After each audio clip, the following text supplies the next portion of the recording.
नमस्कार, मी पंजाब डक हवामान अभ्यासक मुक्काम पोस्ट गुगळी धामणगाव तालुका सेलू जिल्हा परभणी. 1 तारखे ते 1 जून ते जवळपास 10-11 जूनपर्यंत दररोज भाग बदलत पावसाचा सुरुवात होणार आहे, म्हणून हा अंदाज लक्षात घ्यायचा. सुरुवातीला बघायचं झालं तर 1, 2, 3 तारखेला राज्यामध्ये सातारा, सांगली, पुणे, नाशिक, मुंबई, नगर, सोलापूर, उस्मानाबाद, लातूर या भागापर्यंत पावसाला सुरुवात होईल. म्हणजे 1, 2, 3 जून दरम्यान.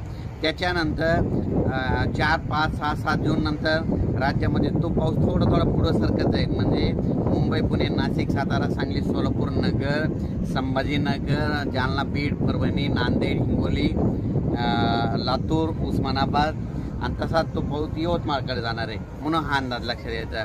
त्याच्यानंतर 5, 6, 7 जूनच्या दरम्यानमध्ये तो पाऊस परत आणखीन पुढं म्हणजे सातारा, सांगली, सोलापूर, पुणे, नाशिक, मुंबई, तसेच नगर,